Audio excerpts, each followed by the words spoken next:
Christmas Quilt by Vannetta Chapman, and this will be chapter 24 in the Epilogue, which will finish the book.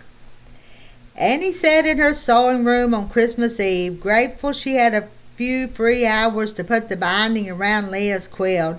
How had the week slipped away? It seemed yesterday they were walking down the streets of town, looking in the windows and planning for Thanksgiving. That holiday had come and gone, and now another was upon them. Life would slip by like leaves in the wind if she wasn't careful. Her mother had warned her, "Don't blink, Annie. Don't get caught up in worrying over the little things. You'll miss the daily blessing God has in store for you." The baby kicked as if agreeing with her mother's words of wisdom. Would she ever take anything for granted again? After being away from her home for so long, after being through such a time with Leah? And yet it had been a blessing. She'd known it the moment Adam had walked into the hospital room. The second his eyes had landed on his wife, his brother had changed in those weeks, much as Leah had matured in Philadelphia. Adam had learned to cherish and adore what mattered the most in his life, a young woman and two precious children. "You're concentrating awfully hard in there." Annie turned in her chair. Samuel was leaning against the door frame, watching her. He stood with his arms crossed, and she could see his hands were clean, so he must have been inside for a while. She'd never heard him come in from the barn. "I suppose I am," she admitted. "Anything you'd like to share?" Annie sighed and continued stitching the binding to the quilting. It lay nicely, attaching the back of the quilt against the front. It provided an edge around the rows of Dutch children, safely tucking them together, binding them together. "I told you about our stories, the one we told while we waded through the days and nights, the ones that went with the children." "Yeah, the stories matched the fruits of the Spirit." That was a good idea. It helped you both to focus on the blessings God had in store rather than worry. Samuel walked into the room and sat down across from her. "Smart thinking, Annie." Shaking her head, Annie continued stitching the last row of binding, finishing what she had started so long ago, what she had intended to complete before Amos and Ben were born. "It wasn't my idea, though. It was Leah's. Maybe God whispered the idea to her." "Maybe so." Samuel's voice was quiet and gentle, as if it usually was. "Do you think stories can serve a purpose?" Samuel took his time answering. He waited until she had finished the last of the row, tied off her thread, and clipped it. "I believe anything can serve God's purpose. We know as much from the Word, whether it be an unwilling prophet or a donkey, a whale, loaves and fishes." "A quilt," Annie answered, "or an infant?" "Indeed." The babe within her moved again, poking an elbow or foot out. Annie reached for Samuel's hand, placed it over her stomach. "I believe she has your feet." Instead of laughing, he took the quilt from her hands, placed it on the table, and then pulled her onto his lap. "I'm too big." "You're not."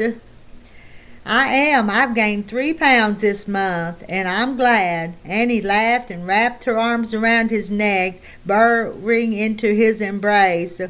"I missed you." When the tears began to fall, she didn't try to explain them, didn't attempt to stop them, but rather allowed herself a moment of complete openness.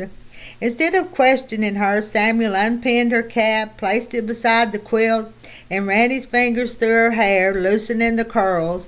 It seemed to Annie, as he brushed out her braid with his fingers, he also brushed away the last of the tension, the final fragments of worry she had held inside. For a moment she could rest and allow Samuel to care for her. She must have fallen asleep, because she woke later in her bed, the smell of dinner coming up the stairs. It was a simple meal. She had started the stew earlier in the day, and Samuel had baked cornbread to go with it. Not fancy at all, but that dinner did more to heal her heart than a feast could have. Though they had been back for 2 weeks, the evening healed the bruised places from her time away. A part of her mind realized she was exhausted and she'd be better very soon.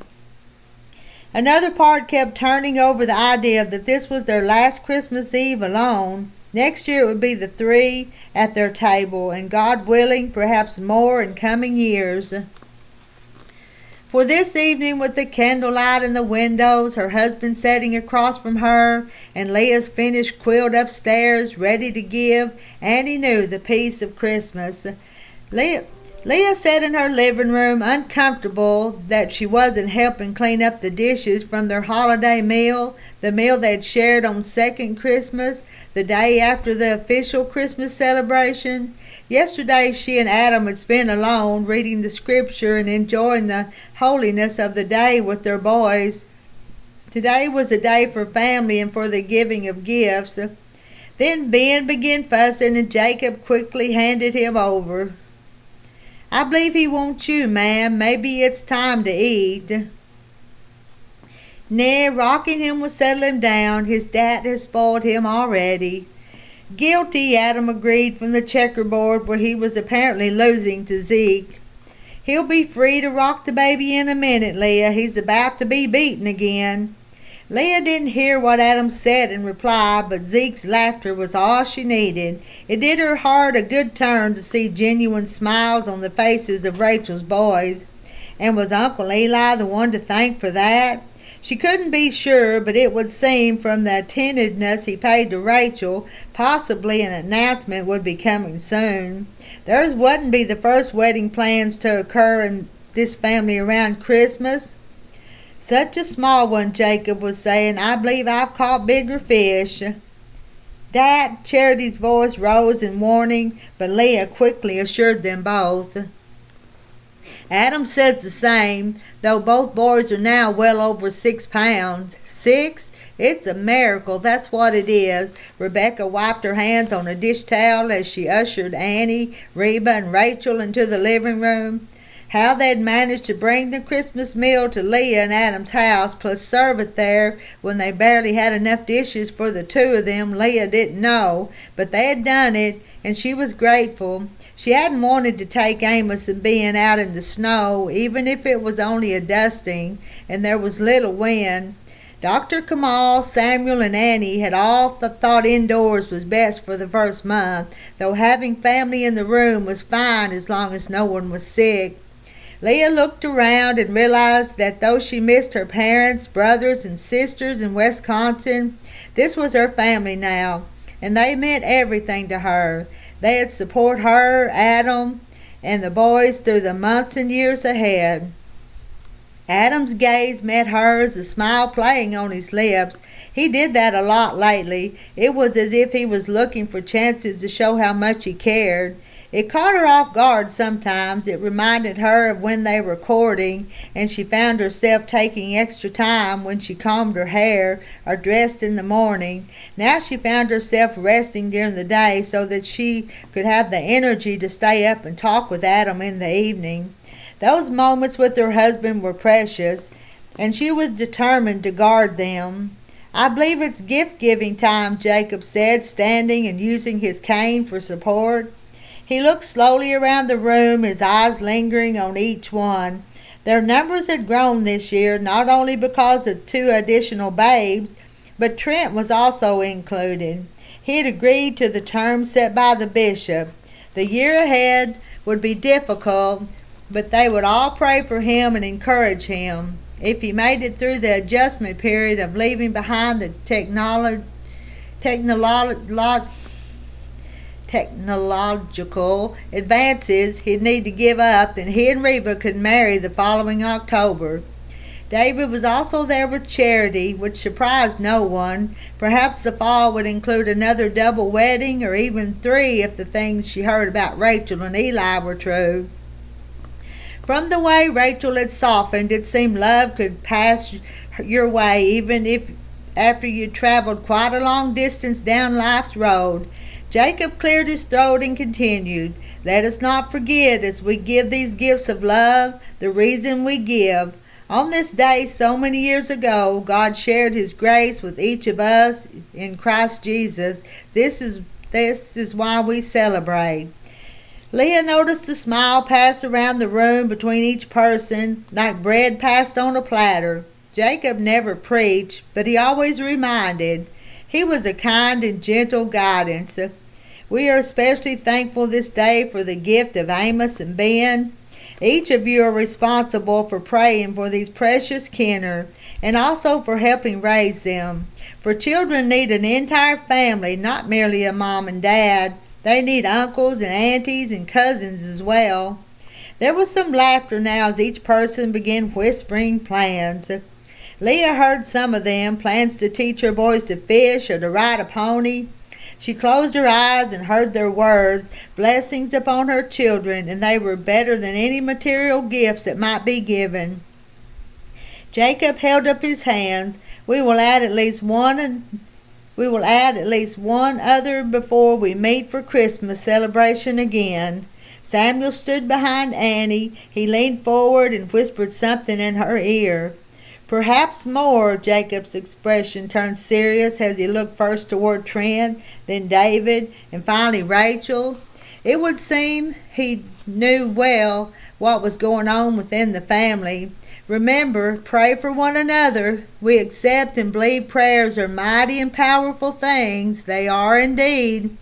Silence filled the room. Leah stared down into Ben's face, perfectly formed, curly hair softly covering his head, and somber eyes that gazed at her with such trust. It was his brother Amos who broke the solemn moment with a rather loud burp. "Excuse us," Adam said with a laugh. "You are excused," Jacob grinned. "And now for the gifts." Like Leah's own family, the giving was simple, for each person had drawn a name the year before.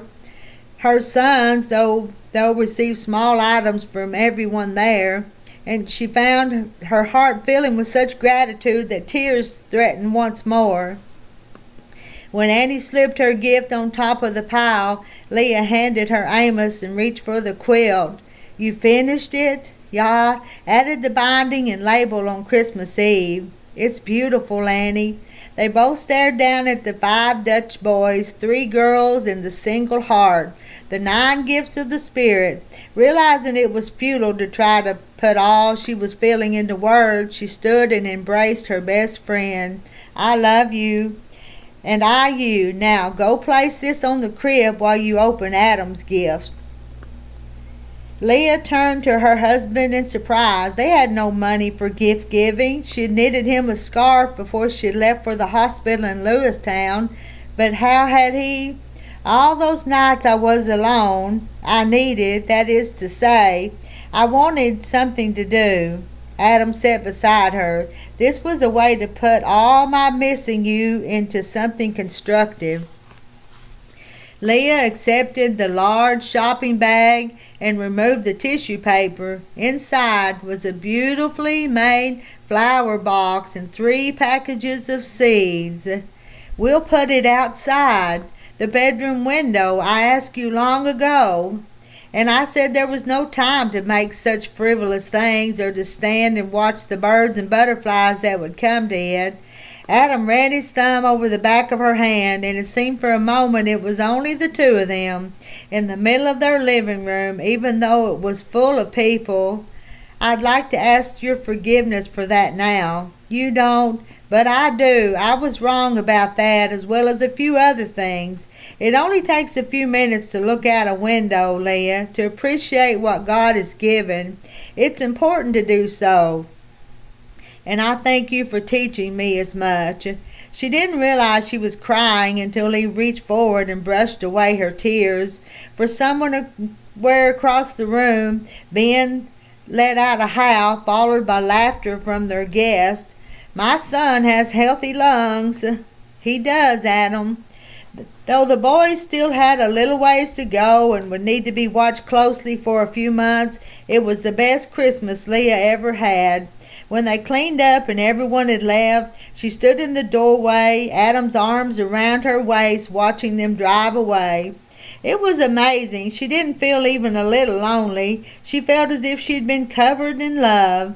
As they walked back into their living room, into their cozy small house with their 2 infant sons, she understood they'd make it through the next 6 months and the years after as well. They'd probably need to depend on their friends and family at some point. They'd certainly need to depend on their faith, on their God, and they'd learn they could depend on each other. It was as if she had stepped into a dream and awakened to find it was her life.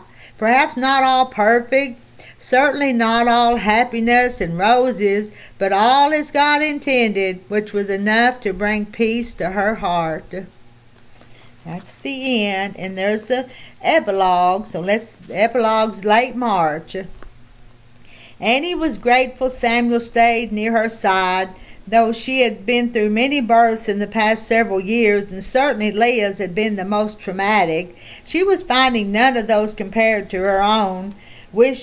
Watching was one thing, helping another, giving birth herself a different thing entirely. Samuel counted softly in her ear in German, and she panted her breath out in rapid beats. Her world was Samuel, the child in her womb, and the room, which had become a sanctuary. I believe we're ready, Annie. She focused on Blenda's directions from the foot of the bed, clutched Samuel's hand, and concentrated on the strength and love of the man at her side. She couldn't have said if 20 minutes passed or an hour. There was daylight peeping through her bedroom curtains, and Blenda and Samuel carrying hands on her skin. Then the pain ended as abruptly as it had begun. The midwife was laughing as she asked, "And what did you say you'd be naming the child?" "Bethany." Samuel's voice was solid and sure, and his kisses were as welcome as the cool rag he pressed to her face. "We've decided to call her Bethany, which means God's disciple." "I know what the name means, Samuel. You'll have to be saving it, though. Today you will need a name for a boy." "See for yourself." Blenda set the infant on Annie's stomach and handed Samuel the scissors. At that moment Annie thought her heart might burst. Somehow she managed to whisper, "Cut the cord quickly, Samuel." Seeing her child after all those months of feeling him moving inside her, she suddenly could not wait even one moment longer to hold him. "Yeah, I'll hurry." Samuel's voice was husky as Blenda clamped and he cut the cord that had bound their son to her, severing the lifeline that had provided his sustenance. Then Rebecca was there, wiping him clean, performing the Apgar test, and wrapping him first in a warm blanket and then in a quilt, one sewn by her hands and no doubt prayed over for many hours. "We didn't even think of a boy's name," Annie whispered. "The Lord brought us together through your father, Annie. It would seem fitting." They both stared down at the child her mother had placed in the crook of her arm. His head was covered with brown curly hair, more than it seemed an infant could have. "Jacob, we love you." Annie kissed him at the same moment her husband kissed her. Laughter echoed in the hall as Rebecca shared the news. Annie's eyes were incredibly heavy, and she struggled to keep them open after her long night of hard labor. She thought of Leah's quilt and the 9 fruits: love, joy, peace, patience, kindness, goodness, faithfulness, gentleness, and self-control. Her mind leaped through the 9 stories of the 9 precious children like so many pages in a book, except this book was the story of their life. Now between them they'd received the gift of 3 boys who would grow up together in God's grace. The promise of the Spirit's fruits, the gift of life, and the certainty of God's grace. Her last thought before falling into a restful sleep was that she had received more than a 16-year-old girl driving away from Mifflin County on her Rumspringa could have ever dreamed. That was a good story. That's the end of it. No more reading on this one. Hope you enjoyed it. Hope I didn't make too many mistakes on the words.